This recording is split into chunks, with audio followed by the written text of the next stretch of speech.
20 नवंबर से कतर में FIFA world cup की शुरुआत हो चुकी है। तमाम कंट्रोवर्सीज के बीच फाइनली फीफा वर्ल्ड कप शुरू हो चुका है। आपको बता दें कि 92 इयर्स की हिस्ट्री में पहली बार ऐसा हो रहा है जब किसी मिडिल ईस्ट कंट्री में फीफा वर्ल्ड कप ऑर्गेनाइज हुआ है। आज इस वीडियो में हम आपको बताएंगे कि फीफा वर्ल्ड कप से कतर का क्या फायदा होगा, होस्ट कंट्री कतर ने इस वर्ल्ड कप के लिए कितनी इन्वेस्टमेंट की, कितनी स्पेंडिंग्स की है और आगे उसके लिए क्या बेनिफिट इससे हो सकता है। वीडियो को एंड तक देखिए, लेकिन उससे पहले do subscribe on all social media platforms। Qatar में होने वाले फीफा वर्ल्ड कप हिस्ट्री का सबसे महंगा वर्ल्ड कप है। 2010 में कतर ने फीफा वर्ल्ड कप की बिड जीत ली थी। ऐसा कहा जा रहा है कि 2018 में रशिया ने जितना स्पेंड किया था फीफा वर्ल्ड कप पर, उससे 15 टाइम्स ज्यादा खर्चा कतर ने इस 2022 के फीफा वर्ल्ड कप पर किया है। अगर आप लास्ट कुछ फीफा वर्ल्ड की स्पेंडिंग्स पर नजर डालेंगे तो 1994 के फीफा वर्ल्ड कप में $500 मिलियन का खर्च आया था, 1998 में $2.3 बिलियन का, 2002 में $7 बिलियन, 2006 में $4.3 बिलियन, 2010 में $3.6 बिलियन, 2014 में $15 बिलियन, 2018 में $11.6 बिलियन और इस बार कतर की तरफ से $229 बिलियन यानी 17 लाख करोड़ रुपए की स्पेंडिंग्स की गई है। ऐसा क्या है जो इस बार इतना ज्यादा खर्च किया गया? देखिए, इन 12 सालों में कतर ने 8 स्टेडियम, जिनमें से 7 नए और 1 को रिफर्बिश कराया है। गेस्ट के रुकने के लिए होटल्स, रोड्स, एयरपोर्ट्स अपग्रेडेशन, नई रेलवे लाइंस बिछाने एक्सेट्रा इंफ्रास्ट्रक्चर पर खर्चा किया गया है। इसके अलावा कतर में जून एंड जुलाई में बहुत ज्यादा गर्मी होती है, इसलिए वर्ल्ड कप को विंटर्स में ऑर्गेनाइज किया गया है। स्टेडियम को ठंडा रखने के लिए कतर ने advanced air conditioning cooling system खरीदे हैं। साथ ही स्टेडियम की जो स्पेशल ग्रास जो होती है वो अमेरिका से खरीदी गई है।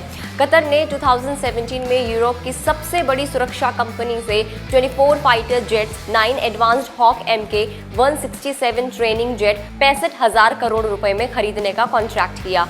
इसके अलावा ब्रिटेन से उनकी 2012 ओलंपिक वाली स्पेशल प्रोटेक्शन टेक्नोलॉजी मांगी। कतर का national security centre drone, CCTV and sensor के जरिए देश को सर्विलांस करेगा। कतर फीफा वर्ल्ड कप के लिए 20,000 से ज्यादा वॉलंटियर्स जुड़े हैं, तो इनके रहने खाने की व्यवस्था की गई है।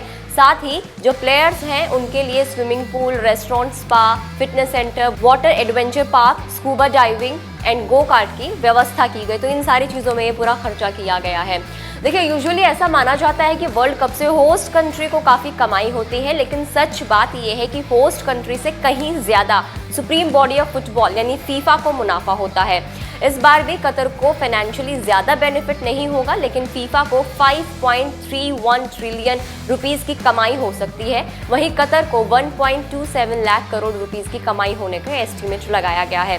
बट फाइनेंशियली ज्यादा बेनिफिट भले ही ना हो, लेकिन इन फ्यूचर होस्ट कंट्री को काफी बेनिफिट मिलता है, क्योंकि आगे इन्वेस्टमेंट के रास्ते ओपन हो जाते हैं। फीफा वर्ल्ड कप के दौरान टीमों को प्राइज मनी देती है, जबकि जो होस्ट कंट्री होती है वो टीम्स और उनके कोचिंग स्टाफ का ट्रैवल एक्सपेंस और उनके ठहरने का, अकोमोडेशन का खर्चा देता है। इसके अलावा फीफा वर्ल्ड कप के बाद उस देश में फुटबॉल की डेवलपमेंट के लिए अपने मुनाफे से कुछ फीसदी राशि भी देता है। आपको थोड़ा टूर्नामेंट की होस्टिंग का मैथ्स भी आपको समझा देते हैं। देखिए, ट्रिलियंस में पैसा खर्च करती है कोई भी जब होस्ट कंट्री होती है, वो बहुत बड़ी अमाउंट को स्पेंड करती है वर्ल्ड कप के लिए, बावजूद इस बात के कि उनको फाइनेंशियली बहुत ज़्यादा प्रॉफिट नहीं होगा। लेकिन इस तरह के इवेंट से उस कंट्री की जो फाइनेंशियल स्ट्रेंथ है वो वर्ल्ड के सामने आती है, जिससे इन्वेस्टर्स का भरोसा बढ़ जाता है। बेहतर इंफ्रास्ट्रक्चर कंट्री के भी फ्यूचर में काम आता है। प्लस यहाँ दूसरे देश बिजनेस के पर्सपेक्टिव से कंट्री को मजबूत मानते हैं। वहीं अगर होस्टिंग कंट्री एक अच्छी स्ट्रैटेजी से काम करे तो उनकी इकोनॉमी पर भी पॉजिटिव इम्पैक्ट आता है। फ्यूचर में बड़े टूर्नामेंट्स के लिए वो कंट्री दावेदार बन जाती है। इस बार फीफा वर्ल्ड कप में 13 लाख लोगों के कतर आने की उम्मीद है। ऑर्गेनाइजर्स का ये मानना है कि अगर कोई वर्ल्ड कप फैन 4 दिन तक कतर में रुकता है तो मैच के लिए जिसका खर्चा है वो करीब $300 होगा, यानी कि 24,519 रुपीज़ का उसका खर्चा होगा। तो इस तरह से भी कतर को कमाई होने की उम्मीद जताई जा रही है।